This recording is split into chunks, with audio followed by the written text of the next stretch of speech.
Il était une fois 10e planète. Pendant près de 10 ans, de 1999 à 2008, les amateurs de cinéma, séries, télé ou séries animées, sans oublier les amateurs de bande dessinée, manga et jeux vidéo, ont eu leur propre magazine. Un magazine qui mettait plus particulièrement en avant les nouveaux produits dérivés dédiés à toutes ces productions, mais aussi les jouets rétro. Ce côté vintage avait d'ailleurs les faveurs d'une bonne partie du lectorat. À l'époque du lancement de 10e planète, la presse papier était encore en vogue et des sujets de niche avaient donc droit à leur propre magazine.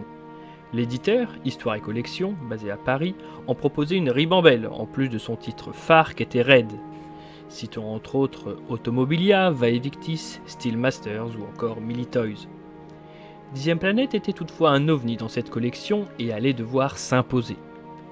Le premier numéro parut en octobre 1999, une période propice aux prodeurs, jouets et autres objets de collection, puisqu'elle était aussi la période du grand retour de Star Wars au cinéma.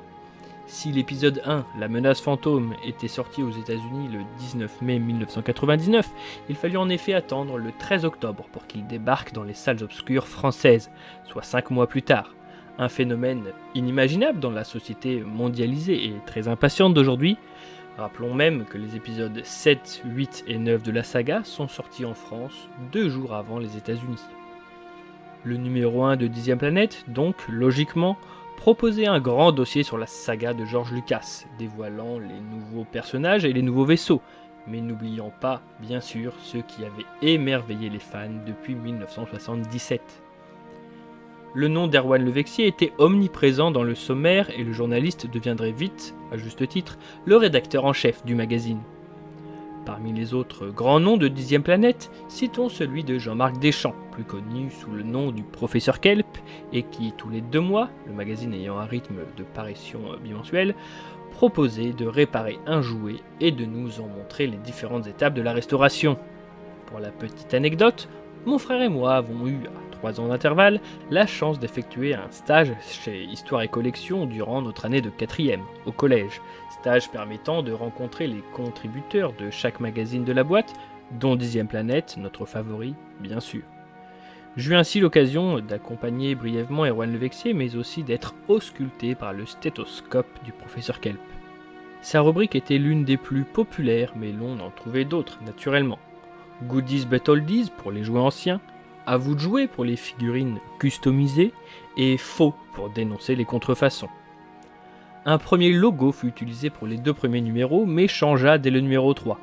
Ce second logo resterait sur la couverture du magazine jusqu'à la fin de l'aventure. Plus original, une mascotte fut rapidement dessinée, Miss Diplan. Pardonnez-moi, mais je n'ai jamais été certain de la prononciation. L'on pouvait retrouver cette héroïne à l'allure futuriste dans une courte bande dessinée au début de chaque numéro. Une figurine à son effigie fut proposée aux abonnés et une bande dessinée racontant ses histoires fut même publiée. Son papa se faisait appeler Louis, bien que d'autres artistes lui donnèrent vie dans les pages de 10e planète. Tout au long de son existence, 10e planète fera la part belle à Star Wars, couvrant bien sûr la sortie des 3 films de la prélogie, mais proposant aussi une rubrique Le point sur Star Wars dans chaque numéro à partir du numéro 3. En 2001, un splendide premier hors-série était dédié aux figurines de 3,5 pouces de la Guerre des Étoiles, récapitulant chacune d'entre elles et proposant même aux collectionneurs de cocher celles qui figuraient dans leur collection. Des couleurs précisaient la rareté de ces pièces, les plus communes étant symbolisées par un petit carré vert, les plus difficiles à dénicher par un petit carré jaune ou rouge, et enfin, les introuvables par un carré noir. Peu après, une petite mise à jour avait été mise à disposition des lecteurs. En voici une trace. 10e planète a connu et accompagné la fin d'un âge d'or, marqué par la sortie de nouvelles grandes sagas cinématographiques. Citons Matrix, Le Seigneur des Anneaux et Harry Potter. Oui, il y avait une actualité déjà bien remplie avant la mise en place du Marvel Cinematic Universe.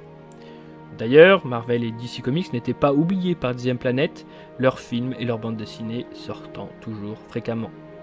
Des sagas cinématographiques n'étant pas basées sur la science-fiction comme James Bond ou Indiana Jones étaient aussi couvertes. Même Astérix, Casimir, Le Manège Enchanté et la BD franco-belge eurent les honneurs d'une couverture. Une dizaine de hors-séries furent publiées mettant successivement à l'honneur maquettes, Playmobil, Micro Machines et j'en passe. En cette année 2022, marquant le grand retour du Seigneur des Anneaux avec la série Les Anneaux de Pouvoir, signalons le numéro spécial publié en 2005 et dédié à l'œuvre de Tolkien. Un magazine pour les gouverner tous, un magazine pour les trouver, un magazine pour les amener tous, et dans les ténèbres les lier. Pardon, je m'égare. Dixième Planète est devenu un incontournable et avait un esprit résolument positif, ouvert sur toutes les initiatives geeks. En plus de renvoyer vers de nombreuses boutiques spécialisées, le magazine évoquait tous les rassemblements de fans, notamment le célèbre salon Génération Star Wars et Science-Fiction de QC, qui a toujours lieu chaque année. Dixième Planète n'est pas un magazine dont on se débarrasse une fois la lecture achevée. Dixième Planète était comme un musée sur papier que l'on prend plaisir à parcourir et reparcourir. 23 ans après son arrivée dans les kiosques, il m'arrive encore fréquemment d'en tourner les pages. Le numéro 50 sortait en décembre 2007 et résumait en quelque sorte ce que Dixième Planète avait été depuis son lancement. 50 numéros, voilà un chiffre symbolique démontrant, s'il le fallait, le succès de ce projet, même si, hélas, le numéro suivant serait le dernier de l'aventure. Des projets étaient encore dans les cartons, à en croire les éditos, mais le 51e magazine, avec le vaisseau de Sankukai en couverture, serait bel et bien le dernier à sortir. Après 8 ans et demi, 51 numéros réguliers et 11 hors-série, après avoir lancé un site internet et un forum, Dixième Planète quittait notre galaxie pour de bon. Le monde changeait et sa façon de lire la presse aussi. Un peu plus d'un an plus tard, un autre titre bien connu, le Lucasfilm Magazine, renommé Star Wars Magazine peu avant, allait connaître le même sort. Messieurs Levexier, Deschamps, Mongin, Fleurier, messieurs Falgarona, West-Laurence, Lawson, Vital, Pitiloni, Madame Fermigier, tous les contributeurs plus ou moins réguliers, merci. L'on dit qu'un grand pouvoir implique de grandes responsabilités, et vous avez rempli cette mission impossible avec brio. Paix et prospérité, et que la force soit avec vous, partout à Tis.